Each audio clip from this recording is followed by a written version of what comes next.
Assalamu alaikum wa rahmatullahi wa barakatuh. السلام عليكم ورحمة الله وبركاته. نجيني رحمني في بركات ربي والآن سنهند الرهاجراتو. أن دكتور محمد نايك سجنتا قلقل كنا اسنيف كيسو ميسا Islamic Research Foundation akkasumas namoota fedhii isaaniitiin sagantaa kana walitti qindeessan obboleewwan keenya kumaatamaan lakkaawaman kan asirratti argamanii fi dabalataanis ummata miiliyoonaan lakkaawamuuf kan sagantaan kun karaa televiziyooniitiin saatalaayitii paastan Arabsat Badr 4 Galaxy 81 kan USA Canada fi Ameerikaa kibbaa uwwisu akkasumas Euro Barduwan Dr. Zakir Naik sanduratti argamuudhaan chaanal sagantaa kana guutuusaa isiniif keessatti akka alhamdulillah addunyaa cufa keessatti akka gummaadhaan Dr. Fayyaati hunda isaanii islaamummaa gargaara sagantaa kanaaf godhee jiran jedha akkasumas hubannoo dogongora islaamummaa kan idil addunyaa guyyaa kudhaniif hadiisota sahihaa furmaataa mootummaatii biroo fayyadamuun ibsa sirrii kenneera yaada isaatis sababa loojikii fi dhugaa saayinsii irratti hundaa'uun dhiheessa amma umriin isaa waggaa 42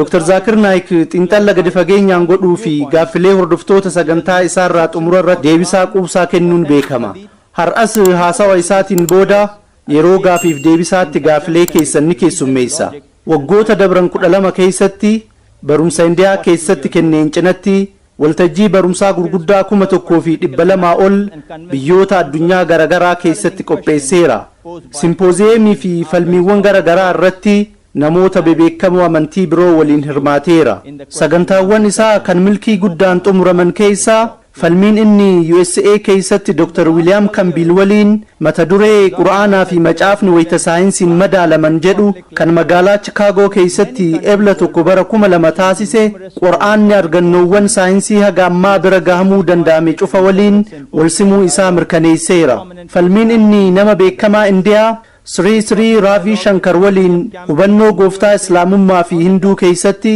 kitaabota amantii irratti hundaa'uun mata duree jedhuun ammajjii 21 bara 2006 magaalaa Bangalore keessatti godhame tawhiida islaamummaa ilma namaatiif bayaansuu keessatti sagantaa milkaa'ee ture turtuu keessa Sheikh Ahmad Didat hayyuun beekamaan amantii wal bira qabuun qoratu Dr. Zakir Naik Didat Plus jedhee bara 1994 jajee ture caamsaa bara 2000tis kennaa takka barreeffama akkana jettu waliin isaaf kennee ture kun badhaasa Dr. Zakir Abdul Karim Naikiif gama da'waa fi barumsa amantaa wal bira qabu milkiin gonfateef kan kennameedha ilma kiyya wanti ati waggaa 4 keessatti dalagde ana ammoo waggaa 40 natti fudhate alhamdulillah afaan ingiliffaatiin namni amantaalee wal bira qabuun jalqaba barumsa kenne Sheikh Ahmad Didat ture Dr. Zakir Naik yeroo hedduu sagantaalee fi interviiwwan garagaraa irratti buufataalee TV fi raadiyoo hedduu kan biyyoota garagaraa 200 keessatti tamsa'an irratti dhihaateera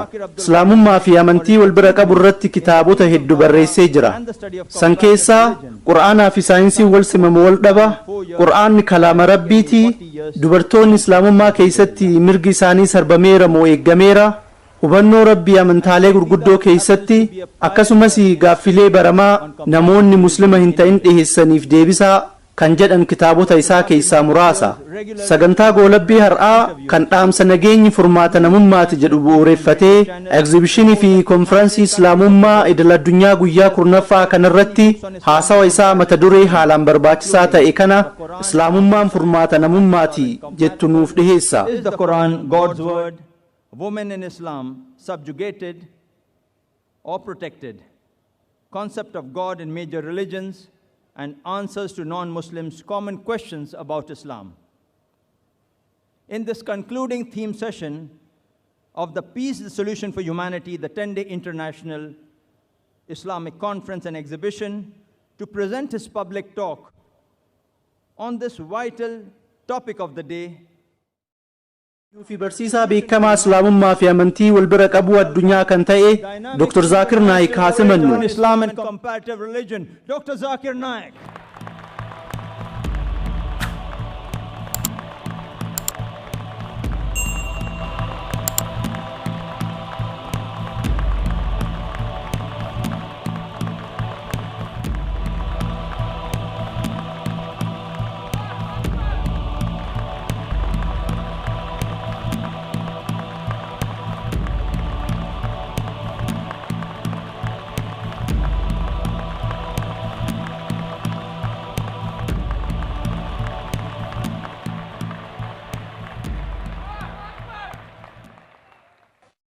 Alhamdulillah. Wassalatu wassalam ala rasulillah wa ala alihi wa sahbihi ajmain. Amma ba'd. A'udhu billahi minash shaitanir rajim. Bismillahir rahmanir rahim. Inna ad-deena inda Allah al-Islam. Rabbi shrah li sadri wa yassir li amri wahlul 'uqdatam min lisani yafqahu qawli. The respected scholars and speakers, hayyoota kabajamoo fi barsiisota biyyoota garaagaraa irraa dhufuun asitti haasa'uu gootan hangafoota kiyyaa fi obboleeyyan kiyya jaalatamoo hunda keessanuu nagaa islaamummaa kan taateen assalaamu alaykum wa rahmatullahi wa barakaatu jechuun isin simadha. Nageenyi rahmanni fi barakaan rabbii hunda keessan irraa jiraatu. of Allah subhanahu wa ta'ala be on all of you. The topic of this last session and the last lecture of this 10-day International Islamic Conference is Mata dureen sagantaa irra galgalaa fi sagantaa goolabbii egzibishinii fi konferansii guyyoota 10 gaggeessaa turre islaamummaan furmaata namummaati jedha. Islaamummaan hundee jechaa salaam jirraa dhufe. Hiikkaan isaatis nagee jechuudha. Akkasumas jecha afaan arabaa silmi jirraa daraare. Hiikkaan isaatis fedhinnaa ta'e rabbii ol aanaaf kennu jechuudha. Gabaabumatti islaam jechuun nagee fedhinnaa ta'e rabbii ol aanaaf kennuun argattu jechuudha. Kanaafuu mata dureen barumsa galgala kanaa nageenyi fedhinnaa ta'e rabbii ol aanaaf kennuun argattu furmaata namummaati kan juuta. submitting our will to Almighty God, the solution for humanity. Islaamummaan akka amantiilee biroo takkaa'uu sirnoota jireenyaa biroo fedhinnaa qaama ilma namaa guutuuf yookaan ammoo fedhii amantii namootaa guutuuf qofa hin bu'uureffamne. Amantiileen hedduun fedhii amantii ilmaan namaa yookaan qalbii namootaa imaanaan guutuu qofaaf bu'uureffaman. Sirnoonni jireenyaa gariin ammoo fakkeenyaaf kanneen akka maateriyaalizim, koominizim fedhinnaa qaamaa ilma namaa guutuu qofaaf bu'uureffaman. Islaamummaan alhamdulillah fedhinnaa imaanaa fi fedhinnaa qaama ilma namaa guutuudhaaf bu'uureffame. Kanaafuu islaamummaan qooda lamaanuu keessa jira. Furmaata namummaatii wal qabate quraanni kabajamaan kitaabban addunyaa tanarra jiran keessaa kitaaba wantoota poozitiif ta'an yookaan ammoo waan sammuun namaa fudhachuu danda'u of keessaa qabu. Quraanni labsii namummaati. Madda rahmataa fi barakaati. Warra of dagateef akeekkachiisaadha. Warra dogoggoreef qajeelummaa. Warra shakkii keessa jiraniif ammoo ragaa qabatamaadha. Warra cinqameef furmaata. Akkasumas warra abdii murataniif abdiidha. Quraanni kabajamaan kun rakkoolee namummaatiif furmaata qaba.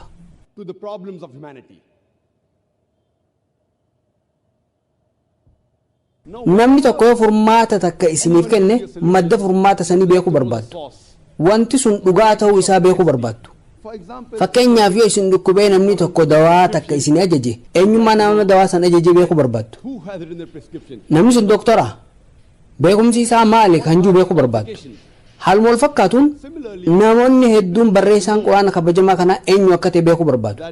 Namoonni hedduun quraanni kabajamaan kun hangam takka akka kitaaba haqaa ta'e baruu fedhu. Haa ta'u malee an furmaata namummaa kennuu hin danda'u. An islaamummaa keessatti zeeroodha. Humni irra gaariin kan rakkina namummaatiif furmaata kennuu danda'u qaama ilma namaa uume. Uumaa ilma namaati. Uumaa addunyaati. Uumaa hawaati. Rakkina namummaatiif furmaanni gaariin jiraachisaa fi jaalataa ilma namaa addunyaa cufaa kan hawaa cufaatiin kennama. By the cherisher of the humankind, of the whole world, as well as the whole universe. Kanaafuu mata duree irra haasofnu keessa seenuun duratti ummata asitti argame kanaaf quraanni kun hagam dhugaa akka ta'ee fi maddi isaa akka ta'e daqiiqaa muraasa fudhadhee ibsuu barbaada. Quraanni kabajamaan kun kalaama rabbii ta'uu isaa ibsuudhaaf yaala. Akkasumas warroota rabbitti namanneef rabbi jiraachuu isaa isaanii mirkaneessuu barbaada. Namni awaamaa tokko yoo natti dhufee an rabbitti amanuu naan jiru waa hunda dursee baga gammaddeen jaan. Namoonni gariin hay zaakir nama awaamaatiin baga gammaddee jaa jaanii gaafachuu danda'u. Sababni an nama awaamaa tokkoon baga gammaddee juuf namni sun sammuu isaa fayyadamee yaadaa jiraachuu isaa waan bareef. Namoonni hedduun amantii ijuma dunuunfatanii hordofu. Namni tokko waan abbaan isaa kiristaana ta'eef kiristaana ta'a. namni tokko waan abbaan isaa hinduu ta'eef hinduu ta'a musliimoonni gariin waan muslima irraa dhalataniif muslima ta'an namni awaamaa kun garuu sammuun yaadu jira tarii maatii amantii qabu keessatti dhalachuu mala haa ta'u malee gooftaa maatiin isaa gabbaraa jiran san rabbi je'ee fudhachuu hin barbaanne kanaaf jireenya rabbi morme sababni an nama kanaan baga gammaddajuuf waan inni kutaa shahaadaa tan jalqabaa jeef kutaan shahaadaa kan jalqabaa laa ilaaha haqaan gabbaramaan hin jiru kan jiru wanti anarraa eegamu kutaa illallah allah malee kan jiru isaaf mirkaneessuudha waan kana ammoo insha Allah ni mirkaneessaaf bakka kanatti dalagaan silaan dalaguu qabu walakkaan naaf dalagamee jira namoota amantaa biroo hordofanitti yoo da'awaa godhu waa hunda dura gooftaan isaan gabbaraa jiran gooftaa haqaa akka hin ta'in isaanii mirkaneessuu qaba namni kun gooftaan hin jiru je'ee waan amanee jiruuf dalagaan kiyya walakkaan naaf dalagamee jira wanti narraa eegamu rabbiin olaane rabbiin dhugaa akka jiru isaaf mirkaneessuudha sunis Allah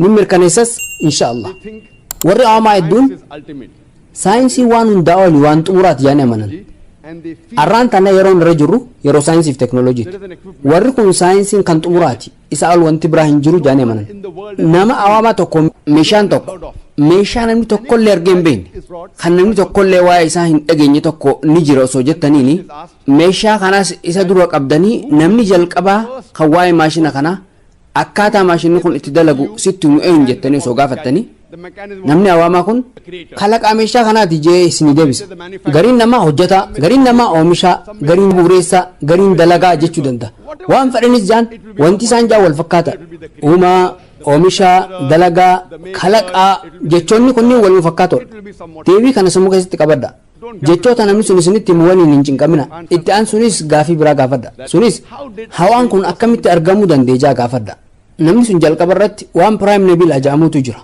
itti aan sun booda irratti secondary separation wanti jedhamu mudate sunis big bang yookaan dhooyinsa guddaadha kunis gaalaksiiwwan urjiileen aduun akkasumas laftii irra jiraannu akka uumaman taasise waan kana big bang yookaan dhooyinsa guddaa jedhanii waamu jee isiniif himuu danda'a nama awaamaa kana waa'ee big bang yoom dhageesse jennee osoo gaafanne dhiyeenya kana beekuu dandeenye jee isinitti hima waggaa 30 dura beeyne jee isinitti himuu danda'a anis waa'een akkaataa uumama hawaa kanaa dimshaashatti quraana keessatti waggaa 1400 dura ibsamee jira jeetti hima kunis suuratul anbiyaa suuraa 21ffaa aaya 30 irratti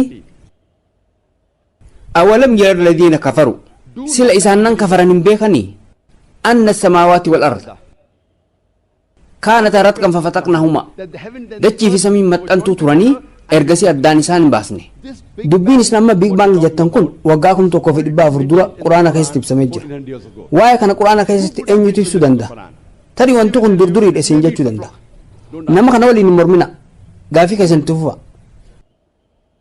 bocni dachii tanaa maal fakkaataa jaa gaafadha namni awaamaa kun dur ilmi namaa dachiin irra jiraannu tun diriirtuudha jee yaada bara 1577tti nama Sir Francis Drake jedhamutu eega dachii irra naannoo'een booda dachiin tun geengoodha jee isinitti hima wanti isin bara 1577 argame jettan kun waggaa 1400 dura quraana keessatti ibsamee jira suuratul naazi'aat suuraa 79ffaa aaya 30 irratti wal arda ba'da daalika dahaaha san booda dachii boca hanqaaquu yookaan kurfoo taasisne jira jechi afaan arabaa kan dahaahaa jiru hiikkaan isaa inni tokko diriirsuu jechuudha kanaafuu dachiin diriirte jechuudha akkasumas jechi dahaahaa jiru hundee jecha duyyaa hajuu irraa daraare hiikkaan isaatis hanqaaquu jechuudha akkuma beekamu dachiin irra jiraannu tun akka kubbaa geengoo miti gubbaa fi jalaan diriirtuu taate wiirtuu irratti ammoo iitooftuudha kanaafuu bocni isii geospherical jedhama jecha afaan arabaa kan dahaa hajuu hanqaaquu nuti beeknu kana jechuu miti qajeelatti hanqaaquu guchii bakka bu'a kanaafuu hanqaaquu guchii wayita laaltan innis bocni isaa geospherical fakkaata namni waggaa 1400 dura bocni dachii tanaa geospherical fakkaata jee quraana keessatti ibsuu danda'u eenyu jaa gaafadha of the earth is geospherical. namni awaamaa kun tarii nabiyyiin keessan nabi Muhammad nama beekumsa jabaa qabu ta'uu danda'a isiniin jaa nama kanaan waliin wal mormina gaafii keessanitti fufa The light of the moon, is it its own light or is it a reflected light? So the atheist will tell you, previously we thought that the light of the moon was its own light.